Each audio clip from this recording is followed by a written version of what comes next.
আলে ফৌজানের উক্তিটি শুনালাম। এবার শুনেন, যুগশ্রেষ্ঠ মুহাদ্দিস শেখ নাসিরউদ্দিন আলবানী রাহিমাহুল্লাহ তার তথ্যগুলি আরো আপনাকে পীড়া দিতে পারে, আরো আপনার জ্ঞানকে বৃদ্ধি করতে পারে। শুনেন তিনি কি বলছেন। তাকেও এটা জিজ্ঞাসা করা হলো, শেখ এই হাদিসের অর্থ কি, একটি আয়াত হলো পৌঁছে দাও। তখন শেখ বলছেন, মান হাফেজা আয়াতান কামা উনজিলাত, যে ব্যক্তি কোন কোরআনের আয়াত মুখস্থ করলো ওই রকমই যেরকম অবতীর্ণ হয়েছে। আল্লাহু আকবার, এই শব্দটা কত কঠিন। যেরকম অবতীর্ণ হয়েছে মানে আপনি ভুল শিক্ষা নেবেন না, সঠিক কোরআনের আয়াতের শিক্ষা নেবেন, সঠিক উচ্চারণ সহকারে নেবেন। তারপরে বলছেন আও জুমলাতাম মিন আহাদিস রাসূল, কিংবা রাসূল সাল্লাল্লাহু আলাইহি ওয়াসাল্লামের কিছু হাদিস আপনি মুখস্থ করেছেন, কামা রুবিয়াত, যেমন হাদিসটা বর্ণনা করেছেন মুহাদ্দিসিনরা রাবিরা, কিংবা বলছেন বাল কামা সাহাত, কিংবা হাদিসটা যেমন সহিহ সূত্রে বর্ণিত হয়েছে, তাহলে কি হবে? তো বলছে ফাবাল্লিগহা কামা সামিআহা, আর সে ব্যক্তি ফাবাল্লাগাহা, সে ব্যক্তি ওরকমই পৌঁছে দিল যেরকম শুনেছে, ফাহুয়া ওয়াজিবুহু, তাহলে এটাই তার কর্তব্য। দেন হাদিস প্রচার করে, হাদিস ওইভাবেই প্রচার করবেন যেভাবে রাসূল সাল্লাল্লাহু আলাইহি সাল্লাম থেকে মুহাদ্দিসিনরা বর্ণনা করেছে, রাবিরা বর্ণনা করেছে, ওইভাবে আপনি বর্ণনা করেন। তা আপনি তো ভাই হাদিসের আরবিটাও পড়তে জানেন না, অর্থটাও জানেন না, আপনি এত বড় দায়িত্ব নিলেন কেন? আপনাকে নিতে কে বলছে? কারণ আপনি ওই যে আজ আমরা শ্রোতা কেউ হতে চাই না, আমরা শিক্ষার্থী হতে চাই না, আমরা সকলেই শিক্ষক হতে চাই। তারপরে শুনেন উনি তারপরে কি বলছেন। তারপরে বলছেন আম্মাল্লাযী লা ইউহসিনু তিলাওয়াতা আয়া, যে ব্যক্তি কোরআনের আয়াত তেলাওয়াত করতে শুদ্ধ করে পড়তে জানে না।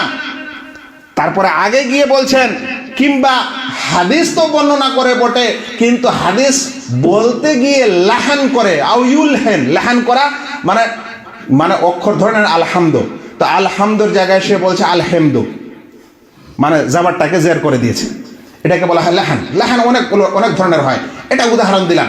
বলছে যে এরকম লেহান করে সে যেন হাদিস না প্রচার করে, কারণ রাসূল সাল্লাল্লাহু আলাইহি সাল্লামের হাদিস ওইভাবেই পৌঁছাতে হবে যেইভাবে হাদিসটা অবতীর্ণ হয়েছে, যেভাবে রাসূল সাল্লাল্লাহু আলাইহি সাল্লাম বলেছেন। ও যদি আক্ষরিক ভুল করে, সে যদি উচ্চারণে ভুল করে, তাহলে সে ওই হাদিসের অন্তর্ভুক্ত হবে যে মান কাযিবা আলাইয়া মুতাআম্মিদান ফালিয়াতাবাওয়া মাকাদাহু মিনান নার, যে ব্যক্তি আমার উপর মিথ্যা আরোপ করলো সে যেন তার ঠিকানা জাহান্নাম বানিয়ে নেয়। কারণ ওইভাবে তো আল্লাহ রাসূল হাদিস বলেননি, যেভাবে সে বলছে ওইভাবে তো মুহাদ্দিসিনে কেরামরা হাদিস বলেননি, যেভাবে সে ভুল উচ্চারণ করে বলছে। ভাই খুব সোজা, মানুষ ইসলামকে খেলা করে নিয়েছে, এই হাদিস দ্বারা খেলা করে নিয়েছে। তারপরে শুনেন তিনি বলছেন ওয়াইদা আলেমা শাখসুন হুকমা মিন আহকামিশ শারা, এটা তো কোরআন হাদিসের কথা গেল। তারপরে বলছেন যদি শরীয়তের কোনো বিধিবিধান সম্পর্কে সে জানতে পারে, মিন আলেমিন, কোনো আলেম থেকে, কিন্তু যে শিখেছে ওয়া হুয়া লাইসা আলেমান, সে নিজে আলেম নয়, কিন্তু আলেমের কাছ থেকে শিখেছে। সুম্মা সুইলা হাদাল মুতাআল্লিম, অতঃপর এই শিক্ষার্থীকে কেউ জিজ্ঞাসা করছে ওই বিষয়ে, ধরেন সুন্নতে মুআক্কাদা সম্পর্কে জিজ্ঞাসা করছে, তো বলছে যে ও নিজে আলেম না, কিন্তু ও সুন্নতে মুআক্কাদা সম্পর্কে আলেমের কাছ থেকে শিক্ষা নিয়েছে, কিংবা বই পড়ে শিখেছে, কিংবা আরো কোনো মাধ্যমে শিখেছে। শাইখ বলছেন ফালা ইয়াজুজু লাহু আন ইয়াকুলা হালালুন ওয়া হারামুন, এই ব্যক্তিকে হালাল হারাম বলা জায়েজ নয়।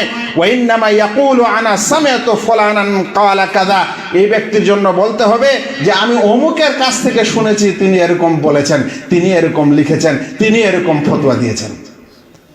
কিন্তু আমরা ওই ব্যক্তির নাম নিব না, ওই যে নাম নিলে ফের নিজের বড়াইটা তো থাকবে না, না ক্রেডিটটা চলে যাবে ওই শাইখের কাছে, নিজের তো আর ক্রেডিট হলো না।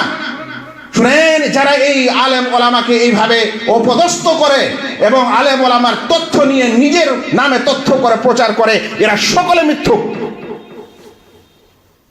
এরা ওলামাদেরকে আজ তাচ্ছিল্যের কারণ বানিয়েছে সমাজে, সকলে মিথ্যুক। শুনেন তিনি বলছেন শেখ বলছে কেননা সে আলেম নয়, কারণ সে আলেমের কাছে শুনেছে। তাহলে তুমি যার কাছে শুনেছো তুমি তার হাওয়ালা দাও। তারপরে বলছেন সে যদি আলেম না হওয়ার পরে এই তথ্যগুলা প্রকাশ করে, মানে কোনো আলেম থেকে নেওয়ার পর প্রকাশ করছে, তাহলে সে অপরের জ্ঞান প্রকাশ করছে, ক্রেডিটটা এর নয়, ক্রেডিটটা হচ্ছে ওই আলেমের যে জ্ঞান শিক্ষা করে, এ সকল কিছু অধ্যয়ন করে, এই সকল তথ্য সমাজকে দিয়েছে, ক্রেডিটটা ওই আলেমের, সেই চেষ্টাটা ওই আলেমের, সেই সওয়াবটা সেই আলেমের। আর এ শুধু প্রচার করছে, কিন্তু প্রচারের সময় নিজেকেই মনে হচ্ছে সেই এগুলার তথ্যের সবচেয়ে বড় জ্ঞানী। তাহলে সে তথ্যকে চুরি করা হলো না? নিজেকে জাহির করা হলো না, অথচ সে কি নয়, ওই তথ্যের মালিক নয়। আল্লাহু আকবার। ইসলামের এই আমানত যদি কোনো মানুষ বুঝে, আর এরকম যদি সমাজ হয়, কোনোদিন তর্ক বিতর্ক